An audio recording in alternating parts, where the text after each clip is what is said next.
through from there. All right, so thank you very much, Paul.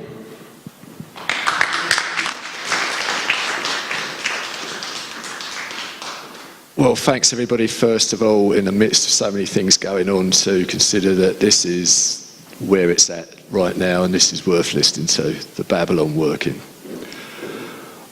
I consider the Babalon Working to be, for me, the most interesting, the most charismatic, magical working of the 20th century, the most important one, and yet I'm aware of the fact that in strictly magical terms, the whole thing can be termed a complete failure, a catastrophe even. And there's certainly a good case, for example, I believe this, that Crowley's workings in the Algerian desert with Victor Neuburg and the Enochian ethers, culminating in the legendary Choronzon working, are far more magically significant in many respects. They've produced an extraordinary corpus of work that's recorded in the vision and the voice, the culmination of the development of the thelemic system. And yet, I still feel that the combination of factors in the Babalon Working, the environment, the period of time, and above all, the cast of characters are what renders it legendary. Now that was my first thumb gesture. Yeah, there we are, yeah, okay. So everything that I'm going to be coming up with today, or 98% of it, is all contained in my book, Aleister, Crowley and the Inner Horrors, but there's two sections in there. There's one given over to the Babalon Working and to what I consider the Gnostic elements that emerge from it. But there's also a lengthy appendix on the mystery of L. Ron Hubbard's involvement. What I'm doing today is kind of mashing them together. I've got a lot of material to go over here, so we'll see how we go over the next hour or so. The summer of 1945, in the second chapter of the Book of the Law, Hadith says, "I am the flame that burns in every heart of man and in the core of every star. I am life and the giver of life, yet therefore is the knowledge of me, the knowledge of death." And these words to me are very evocative of the summer of 1945 and serve as a suitable introduction to our main character. Jack Parsons, I think it was Richard Metzger who called him the James Dean of the occult. To some people, he's a possible contender for the title coolest man of the 20th century. To other people, he's just a complete failure. We can read all about him and his extraordinary life and the Babalon Working in these quite well-known books. Chances are a number of you will already be familiar with them. I heartily recommend reading them. I can tell you now that there's a copy of Strange Angel available right down here with Midian Books, and I saw earlier on in the window of Labyrinth in Glastonbury High Street, Sex and Rockets, if you're interested. When it comes to the details of the occult working, I'm not really going to go into that much detail. There's plenty been written about this, plenty been said about it already. Chances are some of you here right now in this room really know more about the technicalities than I do. That's not what I'm trying to convey here. There's also, and this was published when I was putting the finishing touches to my Crowley book, so I didn't read it at the time. Having read it, I think it's a great book on the life of Marjorie Cameron, but I don't think there's anything that I'd particularly change in my account.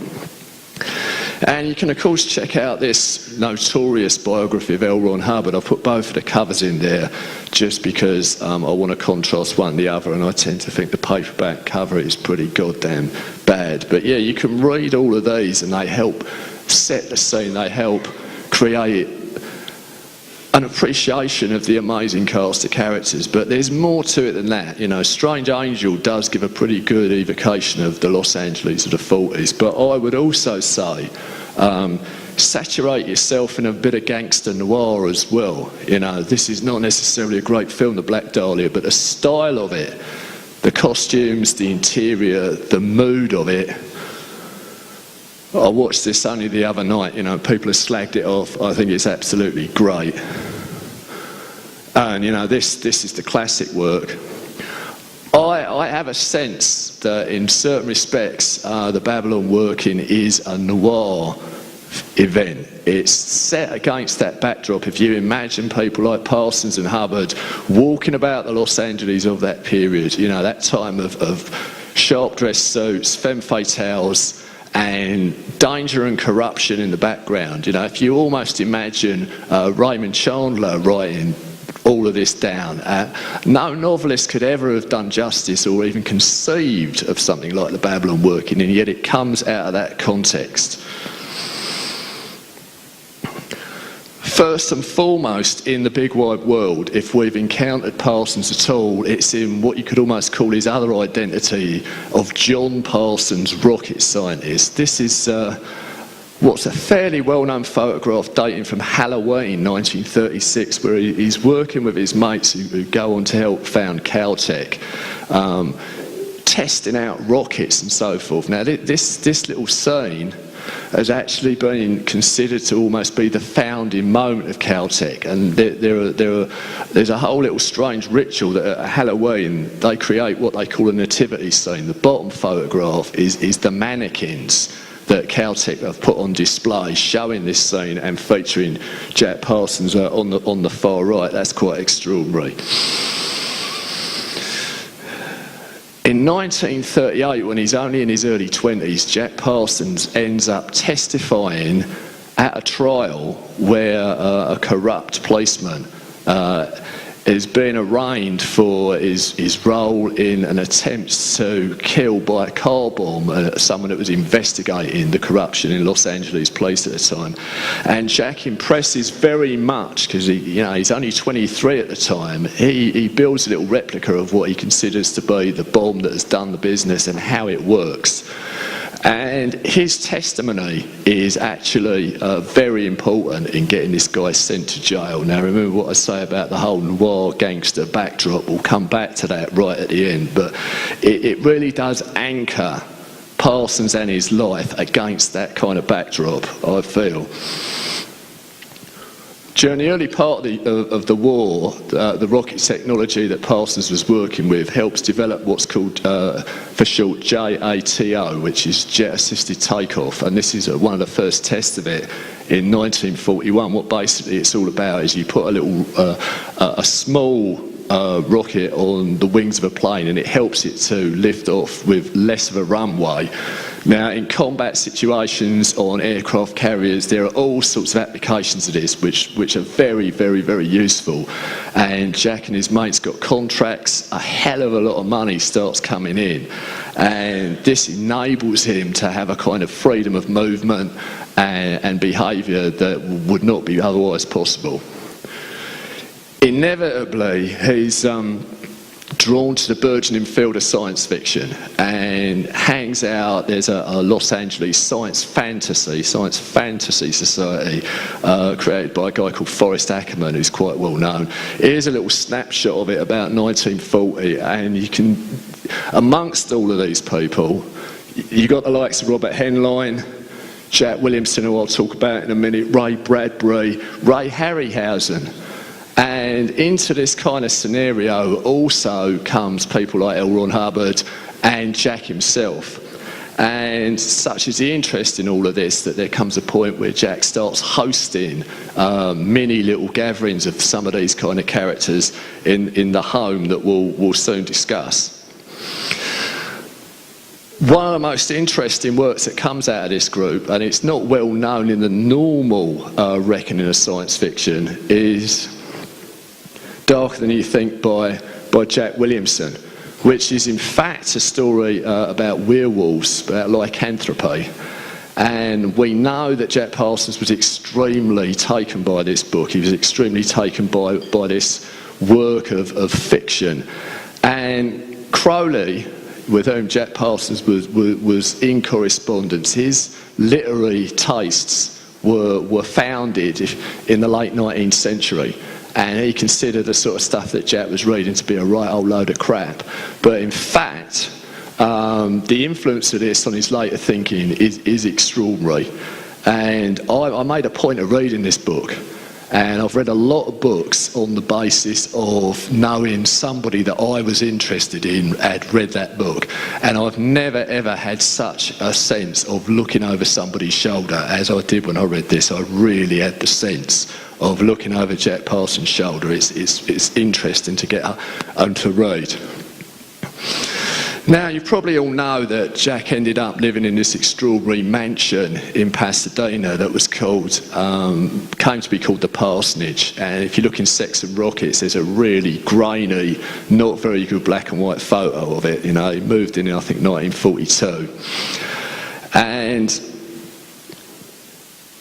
the sense of the whole area, you can't find very good photographs, but what I have found is this was next door.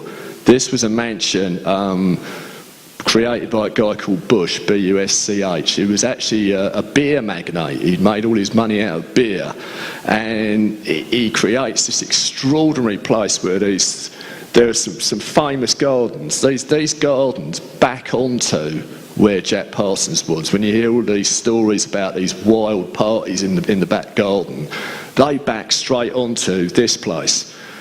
You know, it's the kind of environment that they're in. The full extent of these gardens was closed down in about 1938, but it was all still there. And when you hear about, you know, some of the extraordinary goings on, their neighbours in this place were kind of aware of it, and some of the complaints that come in and so forth. It's like Crowley has his lairs, you know, at Boleskine and the Abbey of Thelema. Well, Parsons has his absolutely extraordinary lair. And, you know, we know that he went out of his way to fill the place with a really unusual cast of characters. On the one hand, you've got, you know, a guy who'd been a cinema organist from the silent movie era. You've got a woman who'd been a fortune teller. She spent all day, you know, dressed up like she was still a fortune teller out on the seafront somewhere. There's people that are milling about in there from the science fiction community. There's people that's milling about in there from the rocket science community.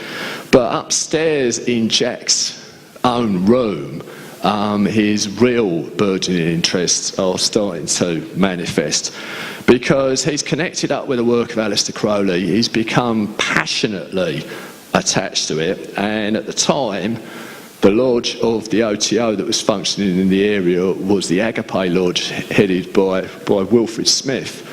And you've got a little scene of him involved in the Gnostic Mass there. And this is a famous photograph of Smith and the priestess at the time, Regina Cole. And right from the word go, you can kind of see where things are maybe going, because Parsons' wife, Helen, ends up having an affair with Smith, going off with Smith, having a child with him. Parsons is hosting the OTO in essentially his bedroom. You know, he's got a huge, great room. He's engaged in all sorts of magical activity. For those of you here that know what's involved in the Gnostic Mass, there was a period of time where Parsons is having a Gnostic Mass in his home every single day. Okay, and that's his bedroom, man, all right? So you imagine the kind of voltage that is building up there. He's also performing Crowley's Liber Samic. He's interested in witchcraft. He's interested in voodoo. He's interested in phenomenon, because he's a scientist. He blows shit up. He likes to see results, manifestation. And people were already saying, as early as 1944, that the upstairs room was severely haunted, that people would come upstairs and the hairs on their arms would stand up. They had to get the hell out of there because it scared the shit out of them. So that's a pretty unusual household that you've got there. Now, we've said that Parsons' wife has gone off with Wilfrid Smith. Well, Parsons' wife had a sister. This is Sarah Northrop, generally known as Betty, and she becomes, in many respects, although she's kind of in the background, one of the most important parts of the whole Babalon Working equation. You don't actually see these photos that often. This is Jack and Betty. They're all having quite a wild scene there. Betty's totally into Thelema.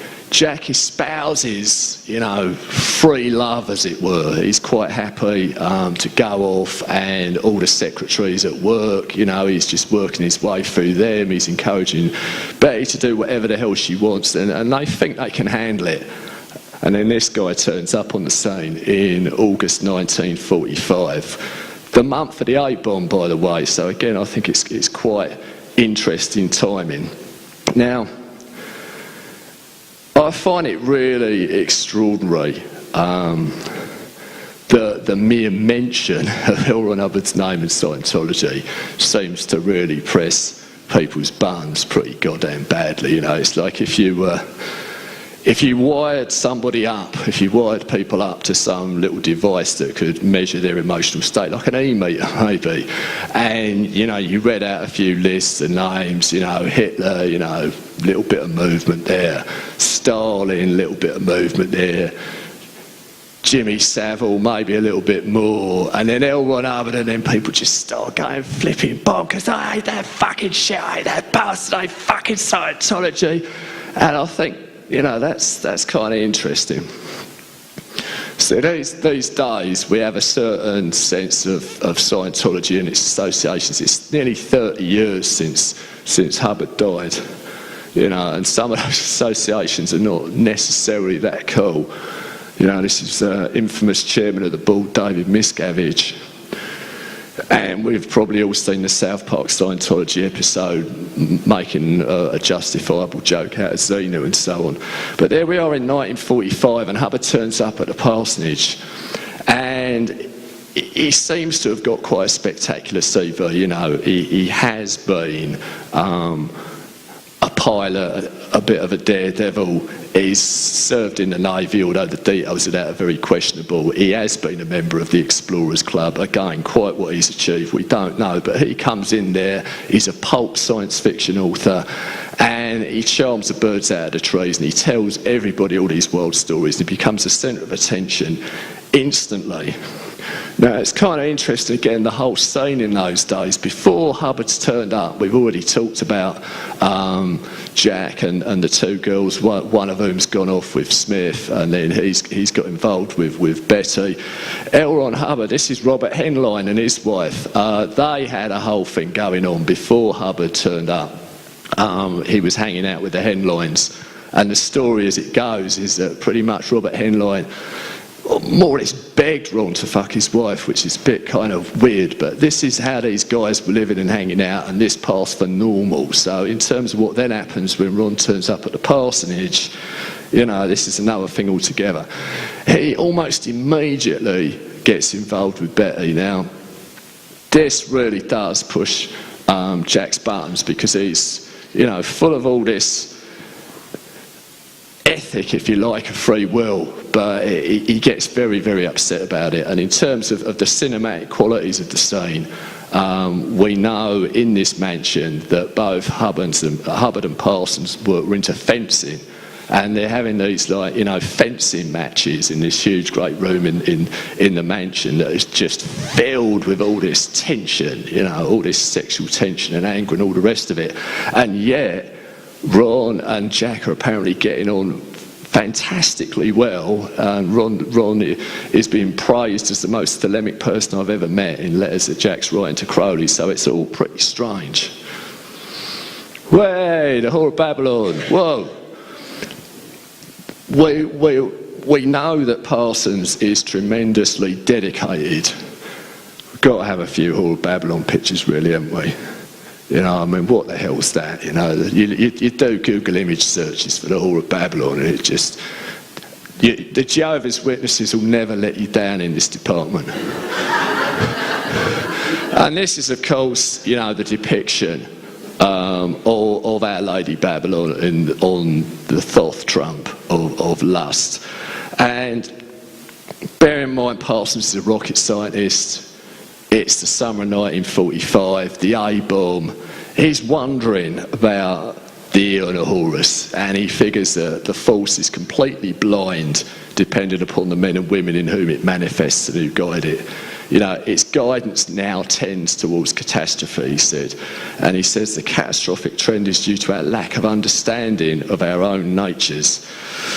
The hidden lusts and fears and hatreds resulting from the warping of the love urge which underlie the natures of all Western peoples have taken a homicidal and suicidal direction. So he figures that Babylon is necessary to redress the balance. And him and Ron start brainstorming that, they could work out some magical working that will enable Babylon to incarnate physically in the world. That first of all, they'll bring a woman to them who is able to conceive Babylon and give birth to her. So we know the score, I'm not going to go into too much detail about this. They settle on a version of John Dee's, Enochian magic to get the show on the road. This is kind of filtered through the Golden Dawn, through Crowley. John Dee purists will probably sort of tell you that it's by no means the complete system they're working here, it's partial and whatever. There's a lot of weird stuff that goes on here. They start off in January 1946, and it's a pretty strange scene because basically, Jack's involved on a nightly basis in a lot of ferocious wanking over these sort of Enochian tablets and so on. Some of the time he's just holding on to it, some of the time he's just covering these parchments and all the rest of it. Ron apparently is hanging out watching, they're playing some classical music, it's all a bit intense, it's all a bit weird. It's not everybody's bag, man, is it really? But, maybe this cast of characters here today may be a bit more understanding and sympathetic towards this sort of malarkey. And then Marjorie Cameron appears, red-haired, pretty charismatic and extraordinary. Seems to totally fit the bill of what they want and what they're after. Had an early life that immediately activates the archetype of the witch. She's psychic, she's visionary, she's powerful, she's artistic, she's had a number of suicide attempts, she's developed a visionary capacity. And the minute she gets there, she takes it on board. She's willing to get involved. Now, what's extraordinary about this is from later accounts, it's clear that nobody ever really even told her what they were doing. It was just a case of, all right, her and Jack are just going to spend a couple of weeks in bed going for it, and she will just accept whatever is going on. This essentially is what happens. And it's only later that she actually comes to understand what on earth they're doing. Jack goes out in the desert into the Mojave alone in February 46 to invoke Babylon, and comes back with this Liber 49, which he considers to be the fourth chapter of the Book of the Law. I wouldn't necessarily buy that at all, but it's a pretty extraordinary text. There's no question about that. When he comes back, he discovers that Ron is saying he's had a vision of a savage and beautiful woman riding naked on a cat-like beast who's got an urgent message to convey. Now, it may well seem, surely Ron is familiar by this stage with the tarot imagery, the lust card, and enough stuff from what Crowley writes about Babylon to just make this shit up in the manner that he seems to have made a lot of stuff up. And yet, when they knuckle down to it, they settle down, and Ron is the scryer, if you like. He comes up with this chilling message, chilling in the like of hindsight. She is flame of life, power of darkness. She destroys with a glance. She may take the soul. She feeds upon the death of men. Concentrate all force and being in Our Lady Babylon. Light a single flame on her altar, saying, flame is Our Lady, flame her hair, I am flame. Dedicate thy soul to her, for she shall absorb thee, and thou shalt become living flame before she incarnates. And Ron apparently at this stage is shaking and looking pretty not at all well, for it shall be through you alone, and no one else can help in this endeavour. It is lonely, it is awful. And we'll see where that gets to.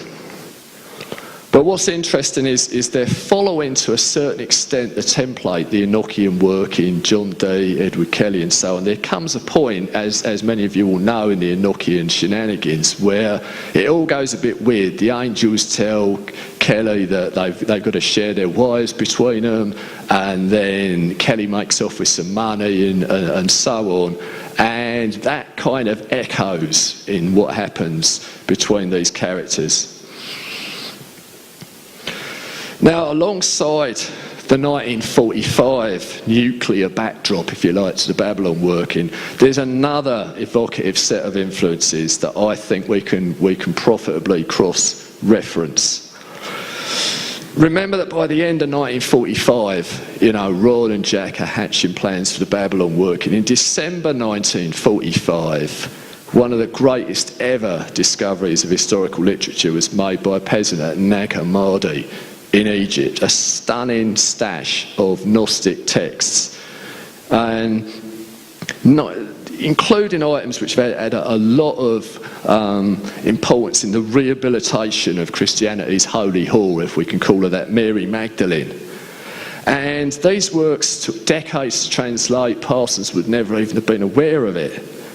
And it's kind of intriguing that there is something that is synchronised in terms of the themes and what's involved. Now, Philip K. Dick, we all know the name, we've probably read some of his books, best known for Blade Runner, Total Recall. In the mid-70s, he has this brainstorm that results in him having an experience where he sees a pink beam of light that beams into his head. He starts downloading all kinds of weird data. He believes himself to be simultaneously living in first century Rome. He starts getting all this information about the life of that time. And he writes this a huge, great document down, and he starts talking about this Gnostic view of the world, that the world's been created by a mad deity and is a prison, but a higher level of divinity in the form of Christ intervenes as living information that Philip K. Dick calls the plasmate, the Holy Spirit. And when it comes into contact with human consciousness, there's a kind of cross-bonding, and this hybrid homoplasmate is created. And this annexes, as Dick says, the mortal human permanently to the plasmate. This is what's called birth from above, or birth from the spirit. And this force is there in the early Gnosticism, and it gets closed down by the triumphant church, by the Roman Empire, and it goes into a sort of hibernation in the Nag Hammadi library. Now, when the Egyptian peasant who discovered this thing opened the first jar, there was like all this sparkly dust came off it. Now, there's all sorts of obvious 3D explanations for this. But Dick feels that it's the plasmate stirring and entering back into consciousness again, and he figures that in 1974 it hits California. Well, it's a visionary idea, it's a wild idea, but it's a very compelling idea. I would venture to say it wasn't as late as 1974 that it hit California. I would say that the genie was out of the bottle straight away in December 1945. I think it's incredible to think that the Babalon Working is being hatched and is occurring at the same time as Nag Hammadi. And, Jack Parsons wasn't particularly attuned to what you might call the Gnostic aspects of the thelemic current. Remember, the guy's had the Gnostic Mass performed in his own bedroom every single day for ages. And there's all sorts of things in the Babalon Working that echo this.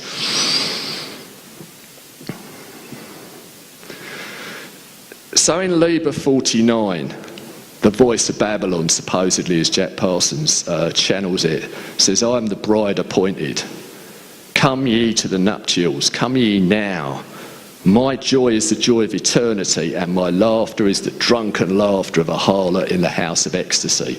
All your loves are sacred. Pledge them all to me." Now, the most famous Nag Hammadi material is generally known as Thunder Perfect Mind, and it's become increasingly well known in recent years. And for those of you that were here for the last conference who heard me talking about Jung and Abraxas and Thelema, I think there's some very interesting are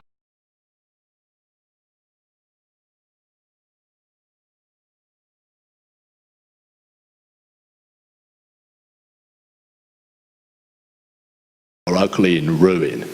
I am the union and the dissolution. Now, Parsons and Hubbard had run into trouble when they entered this Enochian zone where, in fact, Edward Kelly had encountered a female force, not unlike Babylon, in fact, and the words are attributed to her, "I'm the daughter of fortitude, and ravished every hour from my youth. For behold, I am understanding, and science dwelleth in me, and the heavens oppress me. They cover and desire me with infinite appetite, for none that are earthly have embraced me. For I am shadowed with the circle of the stars, and covered with the morning clouds. My garments are from the beginning, and my dwelling place is in myself. I am deflowered, yet a virgin. I sanctify and am not sanctified. I am a harlot for such as ravish me, and a virgin with such as know me not." Now, as far as I'm concerned, this is all the same thing being expressed at the same time. And when it comes to the intention, behind the whole working, clearly the true will of Jack Parsons has connected to something that is beyond his conscious understanding, and all kinds of things are happening that he cannot even be aware of. The comparison, the synchronisation of the material that's come out at Nag Hammadi about Mary Magdalene with Parsons' conception of Babylon is, in my opinion, extraordinary. But we know where it all goes. Parsons and Ron settle into this business partnership in which Jack puts up shed loads of money and Ron puts up scarcely anything, and he goes off to Florida to buy some boats that they're going to sell, but in fact it just turns to him and Betty having a right old laugh. Now, what's interesting is that they were actually captured pretty much right in the middle of all of this by a newspaper out in Florida that wrote a feature on Ron that pretty much could have been written by Ron himself. It's just full of all this archetypal Ron mythology. But we've actually got this snapshot of this exact period of time. Here are Ron and Betty, and this is how Scientology handle it. There's the Photoshop. This is now the part of the official biography of Ron in Scientology, and we'll come to hear that basically Ron prefers to write Betty out of the story. This is him in 1947, walking away from the whole scenario. But Marjorie Cameron and Jack, they become an item. This picture, I couldn't find, I think this is reversed, I think this is the wrong way round, but it's a wonderful picture and it shows you their connection. And yet, that wasn't all there was to it. When people think of the Babalon Working, that's the complete story of the magic of Parsons. But in fact, there's a part two. There's more to come in this. In Halloween 1948, he has another encounter with Babylon in some sort of dream, who tells him that he's got to go off on a black pilgrimage past desolate places and cyclopean ruins, and come at last to the city of Chorazin, and there to a great tower of black basalt, part of a castle over the Gulf of Stars. Now, this is a place that's mentioned briefly in the Bible. It was cursed by Jesus for some reason. I think researchers have traced Parsons' belief that the Antichrist would be born there to an M.R. James story, where the phrase black pilgrimage, by the way, also occurs. And it's said in Liber 49, take the black pilgrimage. And as a result of this, he swears the oath of the abyss, having only the choice between madness, suicide and that oath. He took the oath of a Magister Templar, the oath of Antichrist. Now, this is always kind of, you go on the internet, and people that are paranoid about black magic and Crowley and all the rest of it are always having a right old go about Jack Parsons taking on the role of the Antichrist. And yet, just look at some of this material and what's in there and what it actually sort of means in the end. It's a libertarian call to freedom, you know, an end to the slave morality, an end to authority that's not based on courage, you know, the authority of lying priests, conniving judges, and an end to conscription and compulsion and regimentation. You know, we can all dig that. He also comes to believe that he had been Simon Magus in a past life. Now again, this is so important in terms of the idea that he's embodying a Gnostic current, that he's part of the Gnostic revival, which is all part of the bigger picture of which Thelema emerges out of. And he was somebody that had hung around at the time of the Acts of the Apostles. He actually features in the Acts of the Apostles. He's almost a rival to Christ and therefore the first Antichrist figure. And he'd been honoured in the time of Claudius, and he'd hung out with this woman who he claimed was the divine female incarnate who'd been trapped in matter during a series of incarnations, and he'd rescued her during her time as a prostitute, but he believed that she'd been Helen of Troy in a previous incarnation and all the rest of it. And he came to rescue her, and he taught philosophy and supposedly had paranormal powers. And this is when he gets grounded. There's a famous magical duel that involves him basically taking on one of the apostles and being brought down, the Apostle Peter, after he's levitated. Now, what the hell's going on in a situation like that? You know, in recent years, having seen the antics of street magicians like Dynamo and Troy doing some pretty interesting levitations in the middle of crowds of people, who knows? But Simon is grounded and he's trashed. And we've got, you know, a record of a lot of writings from this period. Freedom is a two-edged sword. If you haven't read it, it's not so much a book about magic, it's a call to freedom, in the sense that the other side of that sword is responsibility. And this kind of takes us up to round about 1950. And it's in 1950 that it finally becomes official Catholic doctrine that the Virgin Mary ascended bodily into heaven. And Jung made quite a lot about that it was extremely important. So what you've got, you know, the Virgin Mary has returned, if you like, to a space that she occupies in the Book of Revelations, where she faces off the whore of Babylon. Now, in my opinion, the two great female figures in the Book of Revelation, they're presented as separate, but ultimately they're not separate. They come from an original unity that has been disastrously fragmented in the Western psyche. And this whole business of them being set up again through the Babalon Working, through the Assumption doctrine being considered now, you know, official in the Catholic Church. Something in the collective unconscious is stirring in terms of the archetype of the divine feminine. So, you know, Jack and Marjorie have done their thing in that respect. But Ron, you know, this is amazing stories, May 1950. You can just see down there in the bottom left-hand corner. This is the first we hear of Dianetics. And it's not long, you know, before the book comes out, and it's a flipping sensation. You know, and Ron is gigging with it. He's demonstrating the techniques to loads of people.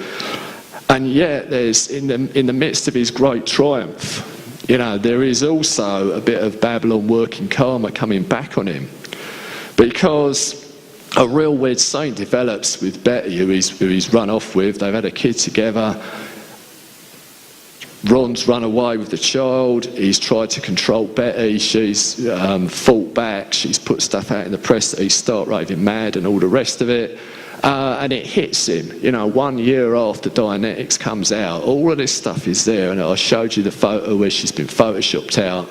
Although he was married to her, he always completely denied that he ever had been, and completely downplayed her, and checked out their child together years later, only in order to make sure that she was shut up and everything, and that, you know, she wasn't going to make too much of a fuss about stuff.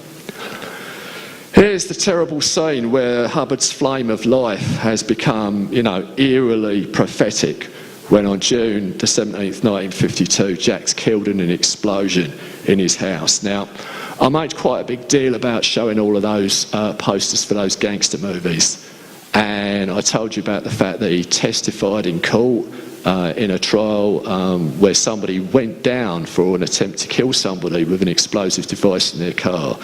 Well, there are all sorts of stories about what happened with Jack's death. He was apparently going to go off to Israel and help them with rocket science. Maybe he was just pretty goddamn stupid and made a mistake there. Apparently there was enough explosives in his house to sort of blow the entire block up. But in keeping with how things were in those days, the guy who went down, the guy whose testimony he put in prison had been released shortly before this happened. In my opinion, if it wasn't an accident, if it was murder, if it was some kind of crime committed, that is highly likely to be a compelling explanation in that. Now, are we having a word from our sponsors? It's 1:15. I think Seth was going to say something. It looks like he's not even actually here right now, so I'm going to carry on until he's ready to step up and say whatever he's going to say. This is Cameron's amazing artwork, Parsons as a Black Angel. Obviously she's devastated by his death. They were going away to Mexico together. She's just gone off somewhere and heard this big explosion. She settles into her artwork,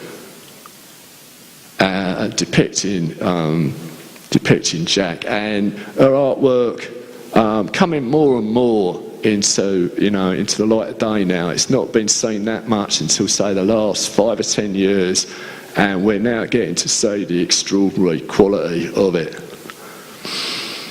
And this famous picture, this was displayed. This is of a peyote vision, where she's been sexually possessed by some entity, and this was displayed in a gallery, and the police turned up. I think this was in the mid-50s. A lot of controversy about that. And here's a kind of holy guardian angel vision, which I think is quite striking and effective. But most of us, if we've got a visual on Marjorie Cameron, it's coming from Kenneth Anger's inauguration of the Pleasure Dome. And I can only say, if you've got a Blu-ray player and you haven't got hold of this on Blu-ray yet, do yourself a favour. It is absolutely and utterly flipping awesome.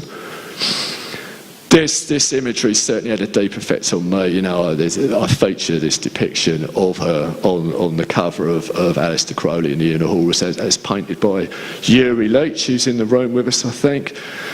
The imagery completely fits the bill. She is depicting Babalon and also Crowley in this remarkable stuff. And there's also recently surfaced Wormwood Star, which is Curtis Harrington's film on the subject, which you can find that on YouTube, I think, in its entirety. That's well worth having a look at. And she features in an extraordinary movie called Night Tide, which you can also find in its entirety on YouTube. She hardly says anything. It's notable for an appearance by an incredibly young Dennis Hopper. It's a most interesting little movie. So Cameron has come to believe that she is Babalon incarnate. It's absolutely clear from Jack Parsons' writing that he never thought that. He still thought that Babalon remained to incarnate. So it's difficult to get a handle on that. Again, the sense of, was the Babalon Working a failure? She came to believe that the hippies of 1967, 20 odd years on from the Babalon Working, 21 years on, that there was like an inner plane baby or in mass consciousness, and that the Summer of Love in 67 was part of the manifestation of that. Obviously debatable, but it's a very interesting idea. Ron, goes on to found the Church of Scientology, and by the late 60s he's got the SEAL together, he's got a freaking navy for Christ's sake, and he's on this boat, the Apollo.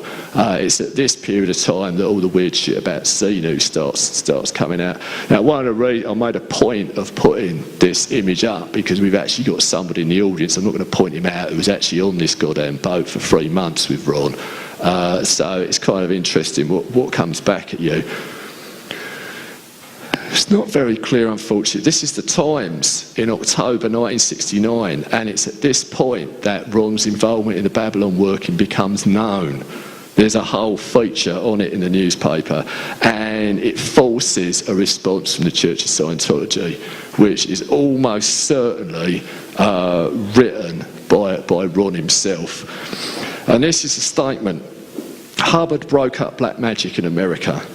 Dr. Jack Parsons of Pasadena, California, was America's #1 solid fuel rocket expert.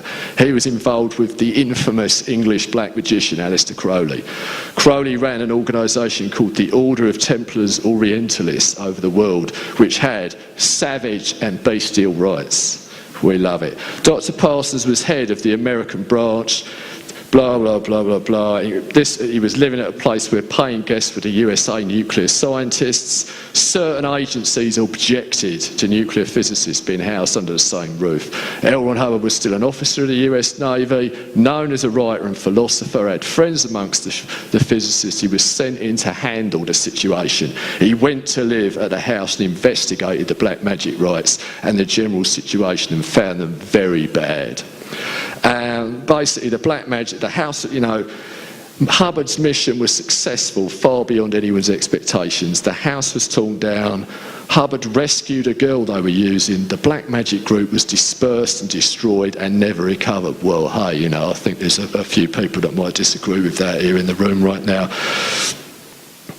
The physicists included many of the 64 top US scientists who were later declared insecure and dismissed from government service with so much publicity.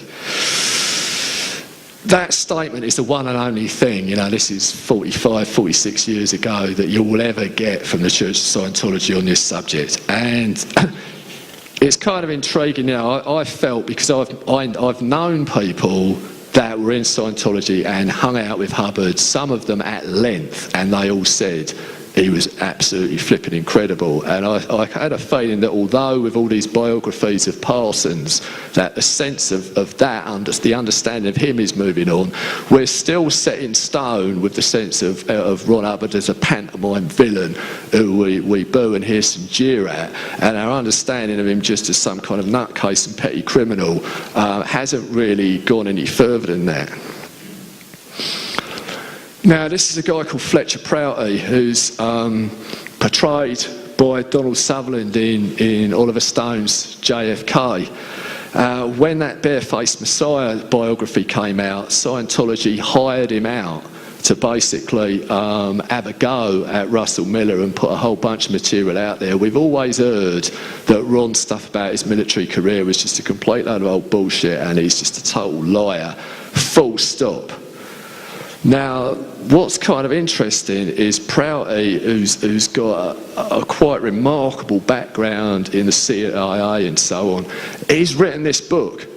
The CIA and its allies in control of the United States and the world. It's a whole thing. He had joined up in 1941, worked in the Air Force in the war, and he was in an Air Force division in the 50s working on a system of military support of the clandestine operations of the CIA. So he moved in the higher circles and he retired with quite a collection of medals. It goes without saying that plenty of people say that what I'm about to relate is also a load of old bullshit, but it's interesting that there is even such a take on it, okay? He wrote a long letter to the publisher of Barefaced Messiah. You can find it all over the internet, basically saying that Russell Miller and anybody else that's looked at it, because they haven't come from the inside, do not recognise that Hubbard's military record that we're aware of is just full of indications that he was involved in deep intelligence service at the highest levels. I won't go into all the details, it's all there in my appendix, in my biography. But, there are little things like a congressman writing to President Roosevelt urging him to let Ron Hubbard take up duty as soon as possible, a whole bunch of things that were really quite unusual. The places that he was sent for training, Russell Miller doesn't realise that these are high-level intelligence scenarios. And it's also put out that Ron went rogue because he was hip to all this, what we'd later become MK Ultra, that there was a whole bunch of mind tech in there that was being messed around with, and he went out on his own, and this is part of the background to Dianetics. Now, I know that is very contentious, but the fact that even that a guy who writes a book like this is even willing to say stuff like that is kind of pretty interesting. It's kind of pretty interesting. Now, for those of us that know a bit about Hubbard, you know, in the 60s, once he's got his boat together, this guy is involved fighting off different governments, intelligence agencies. He's sailing the seven seas, dealing with all kinds of espionage. At the same time that he's supposed to be a psychotic, dribbling nutcase coming out of all this mythology about space aliens and Xenu, he is in fact playing the spooks at their own game, and he's doing quite a bloody good job of it. In fact, I don't think, you know, it's clearly something that he knew about. It was clearly a skill set that you don't just spontaneously develop the ability to handle shit like that and to create a huge, great organisation and have, you know, an internal police force, an internal army, and to do all this kind of stuff. There's no other self-help guru or mystic or occultist in history that gets anywhere near this. So when it comes to him being a pathological dysfunctional, there's a whole bunch of stuff that we can say, yeah, he was, but we've all known pathological dysfunctionals, semi-psychotics, nutcases. Some of us may even have been such characters, but how many could actually handle that level of pressure and function at the same time? Answer, none. So there's something else going on there. And for those people who might look askance at a spiritual movement that involves such activities, the same people might be captivated by the legend of the Knights Templars. You know, a fabulously wealthy organisation that protected and served its esoteric interests with money, espionage and warfare. You know, the devil worship accusations that get thrown against them are seen as vulgar and stupid. People think that they're pretty cool. You know, Scientology still, although maybe irredeemably corrupt, survives. So I don't think it's unreasonable to suggest that he really was sent in on an intelligence kind of operation. And yet, he gets stuck right in, doesn't he? He seems to be pretty much into what's going on in the Babalon Working. So there's something else happening as well there. There's a story that Hubbard tells. It's a central part of the mythology. And it's said that in 1938, there's another version that says 1947, which is an interesting date, but the general Scientology version is that he goes to the dentist, he's under, or he's on an operating theatre, and essentially he has an out-of-the-body experience because of the anaesthetic or because he's nearly died. And he goes back, goes into space, and he sees an enormous great gate, like something out of Baghdad or ancient China, and the gate opens and there's like some kind of all-purpose knowledge and everything in the universe is on the other side of it, and he goes to the edge of it, he goes through it, everything about where does the world start, what's the meaning of life, and he gets a stonking great download, and he comes back and just, you know, leaps off the operating theatre bed and grabs himself a gallon of coffee and writes the beginning of this legendary book Excalibur, which is so powerful that anybody that even sees it goes insane and kills themselves, so it gets locked away in a vault. Now that sounds like, you know, your typical goddamn wrong bullshit, but in fact there are some interesting little things about this. Some definitely interesting things about this. Now we also know that from the time when he was a glider pilot, he had said that if he ever got in trouble, that he saw a red-haired smiling woman on the wing that he called the Empress. Are we getting a service announcement now?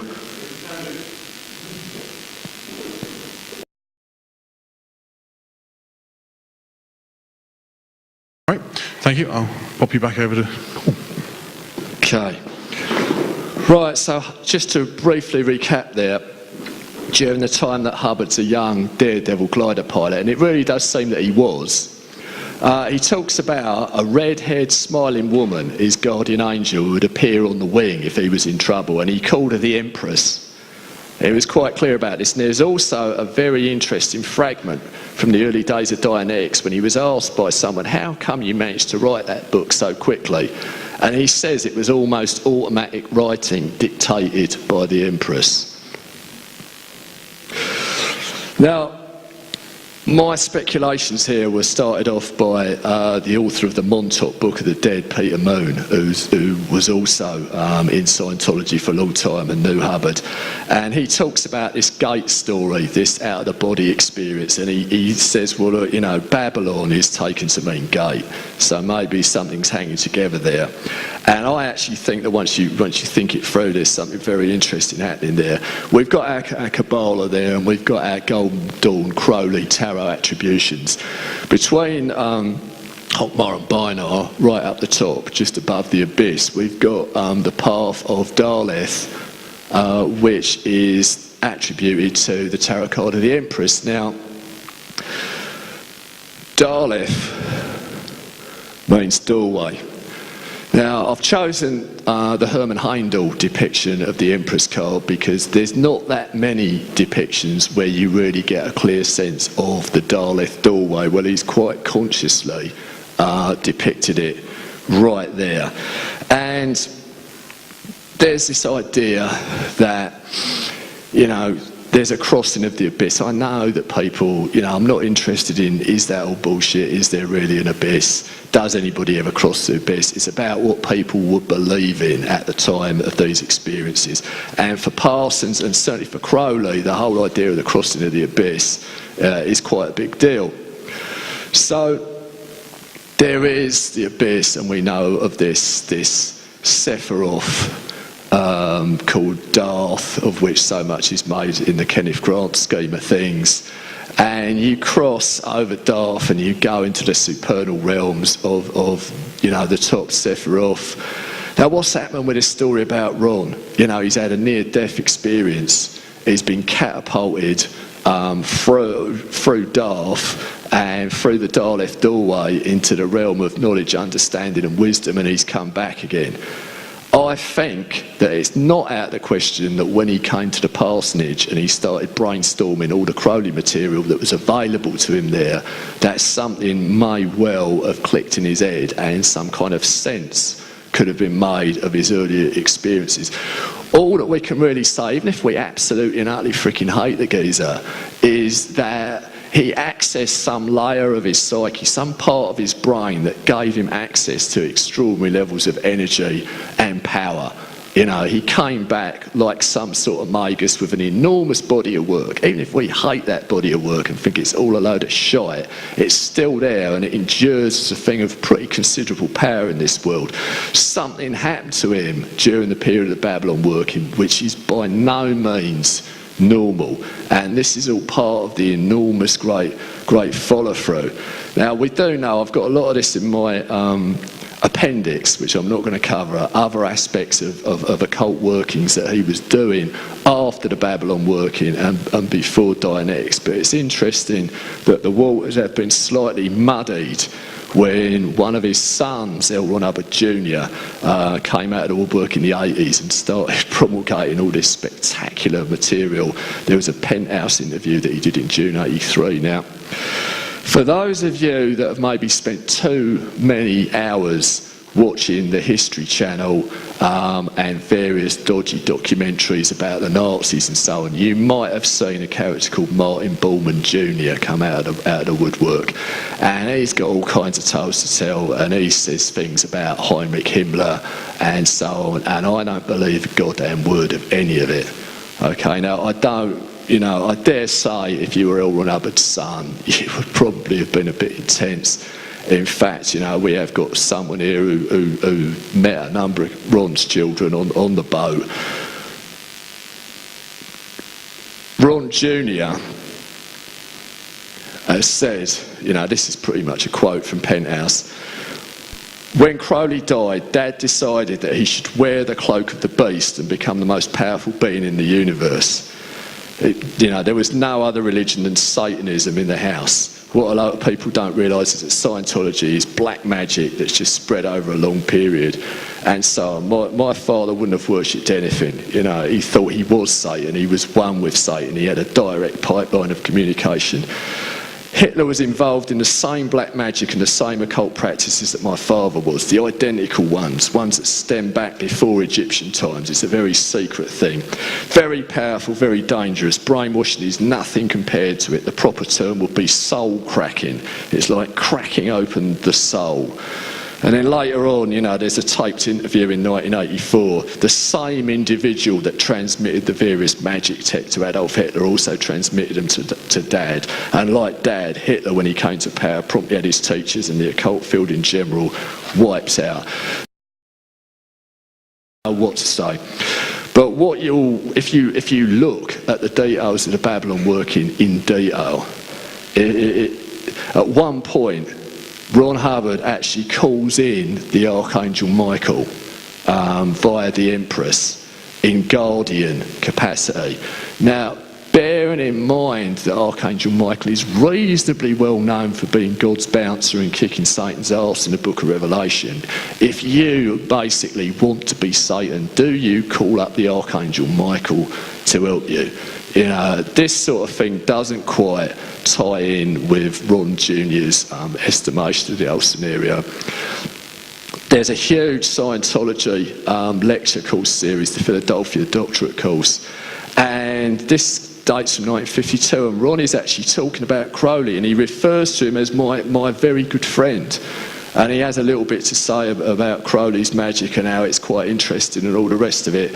And you can find, again, on the internet, you get a couple of minutes worth of Ron actually saying that. You know, he never met Crowley.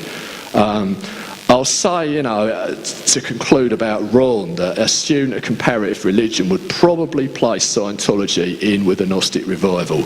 You know, there are common themes. We are immortal beings trapped in a prison world by a lapse in our awareness that's often caused by external agencies whose purpose is served by keeping us that way.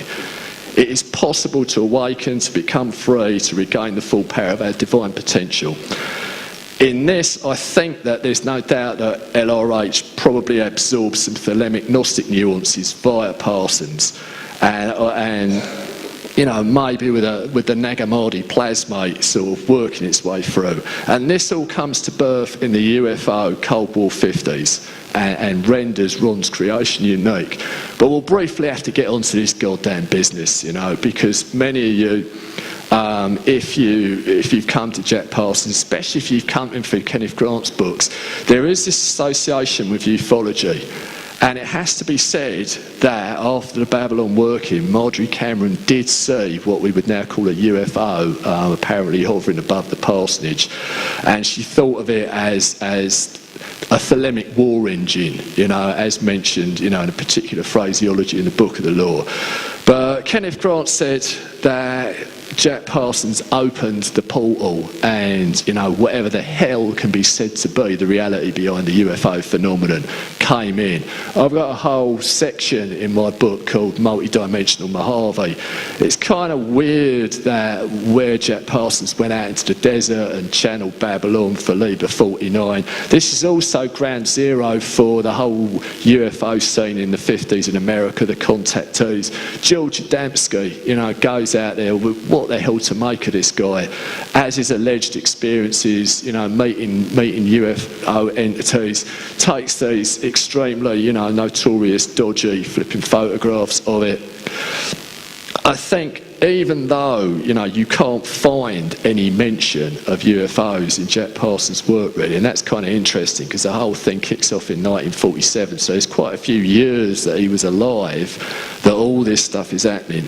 Due to his involvement with the science fiction crew, due to the fact that he's firing rockets into you know, almost into outer space. You know, some of the later rocket work that he does is that the fuel developments were actually went towards the kind of fuel that was used in the space shuttle. You know, Jack Parsons has got a crater on the moon named after him, and there does seem to be this kind of follow-through in terms of what the hell really happened with the Babalon Working. Now, there's a concept Kenneth Grant has, he calls it tangential magic. It's when the outcome of a magical working is not what is clearly stated at the beginning, but in fact later you can see that it is the true will of the individuals concerned. Now, that's a real convenient get-out clause. You know, we did a working, it was a complete fucking mess. It didn't get any of the results, but it was tangential magic, mate, because it was our true will to actually get that result. In this case, I think the ripples off of the Babalon Working are really quite comprehensive. You know, you've got the mystery of what the hell was Ron Hubbard all about, and what the hell what on earth is really behind Scientology. You've got Parsons himself, an incredibly charismatic, extraordinary man. If you read his libertarian writings, if you read his poetry, it's inspiring, it's extraordinary. And he plays out this scenario in this amazing period of time, straight after the bomb has first unleashed itself in this world, at the time when the Nagamadi plasmate is stirring, and at the birth of the UFO era. And what we pick up on that now, is all of that together with the kind of the flavour, if you like, also above all of the return of the divine feminine that you get embodied in the very, very distinct, fiercely individual life of Marjorie Cameron, her extraordinary body of art and work, and the iconic charisma. Like I say, if you get yourself a Blu-ray of Inauguration of the Pleasure Dome, she's there, man. She's present. You get virtual darshan off of Marjorie Cameron if you're looking at that. And if you want to explore these themes further, there's a lot of stuff in my book, and I follow it through with an extensive consideration of the roots of ufology and the amount of people involved in that who are full of magic and mysticism. I thank you for being in the room when so much else is going on. I am about for most of the rest of the day. My books are available, and I'm certainly approachable. So, yay to you all.